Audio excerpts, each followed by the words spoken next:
Halo, selamat pagi. Perkenalkan nama saya Kade Ayu Ira Amelia Dewi, NIM 2102041015 dari Program Studi D3 Bahasa Inggris, Jurusan Bahasa Asing, Fakultas Bahasa dan Seni, Universitas Pendidikan Ganesha.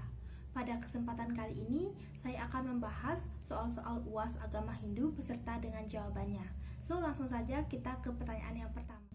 Jadi pertanyaan yang pertama yaitu, adakah hubungan antara pelaksanaan yoga dengan proses pembuatan banten? Jawabannya yaitu, menurut pendapat saya, pelaksanaan yoga dan juga pembuatan banten memiliki hubungan yang melekat. Hal ini bisa kita lihat dari tujuan pelaksanaan yoga, yaitu untuk memusatkan pikiran, meningkatkan kedisiplinan diri, dan juga menjaga kesehatan tubuh.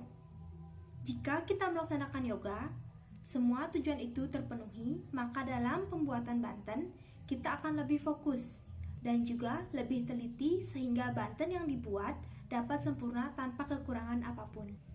Lanjut ke pertanyaan yang kedua, berikanlah pendapatmu apakah kelebihan banten dalam tradisi Hindu. Jawabannya itu, menurut pendapat saya, kelebihan banten di dalam tradisi Hindu adalah banten merupakan salah satu dari banyaknya benda yang dapat dihaturkan ke hadapan Tuhan Yang Maha Esa untuk mewujudkan rasa bakti kita kepada Beliau. Banten juga merupakan simbol rasa ikhlas kita dalam menghaturkannya. Dan juga banten merupakan salah satu ciri khas tradisi dari agama Hindu yang sudah sangat melekat. Tanpa adanya banten, maka kegiatan-kegiatan suci keagamaan akan terasa hampa. Pertanyaan nomor 3 yaitu, jelaskan pendapatmu bahwa korupsi adalah perbuatan yang tidak selaras dengan ajaran agama Hindu. Konsep-konsep apakah dalam agama Hindu yang dilanggar dan beri contohnya? Jawabannya itu, menurut pendapat saya, korupsi merupakan tindakan yang sangat tidak terpuji dan juga tidak selaras dengan ajaran agama Hindu.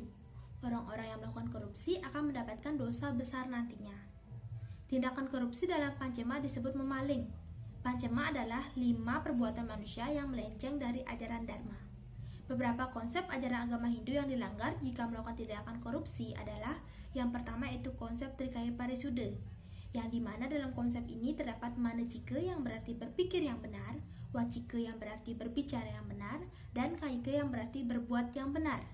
Dan yang kedua yaitu konsep Pancayama Brata, yaitu tentang satya yang artinya kejujuran, dan juga asetya yang artinya tidak menggelapkan atau mencuri hak milik orang lain.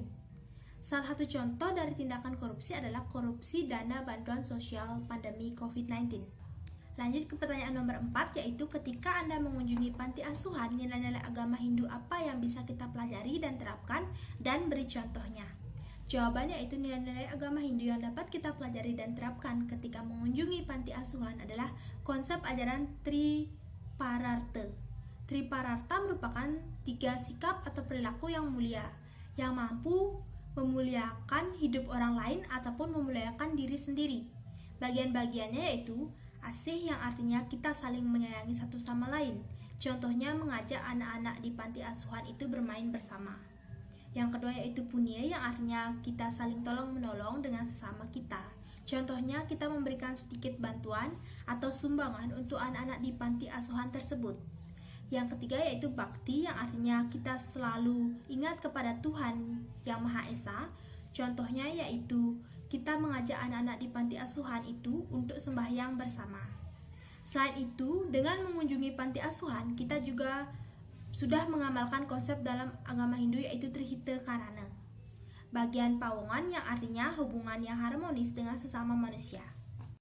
Lanjut ke pertanyaan nomor 5, manusia hanya dapat memperoleh ketentraman batin bila ia mempunyai kepercayaan yang teguh kepada Tuhan dan rasa pasrah sepenuhnya.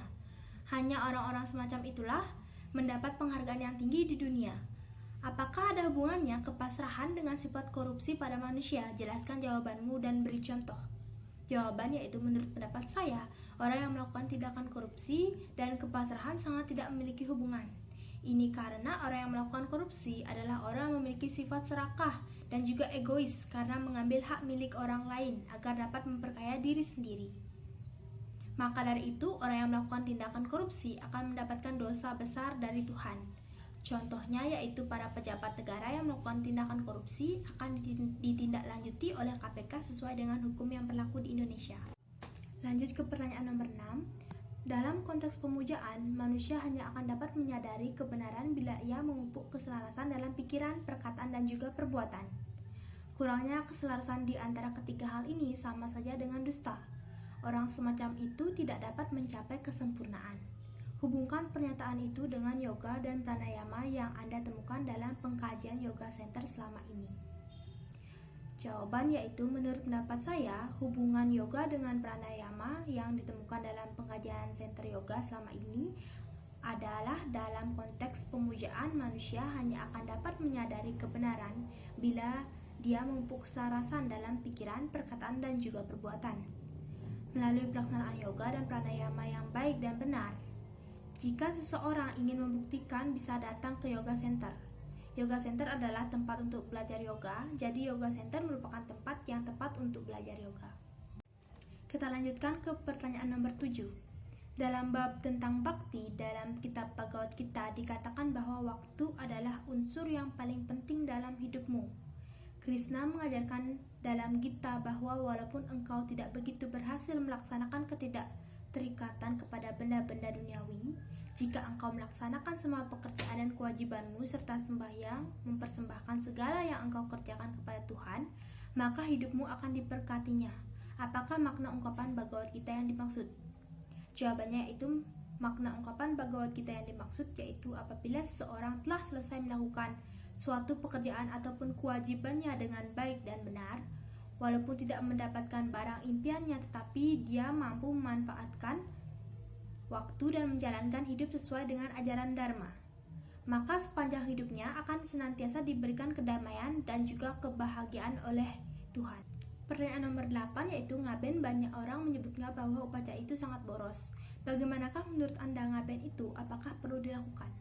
Jawabannya itu menurut pendapat saya upacara ngaben sangat perlu dilakukan karena ngaben merupakan suatu tradisi dan juga upacara wajib dilakukan sebagai bentuk penghormatan agar para leluhur bisa mencapai ketenangan di alam sana.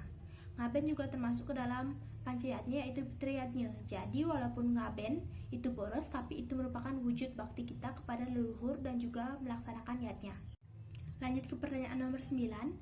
Banyak orang Hindu lebih bersemangat melakukan upacara yatnya besar-besaran seperti nganteg linggih dengan biaya besar, sedangkan untuk menyumbang beasiswa untuk anak-anak miskin kerap ogah-ogahan. Bagaimana pendapatmu menghadapi realitas ini?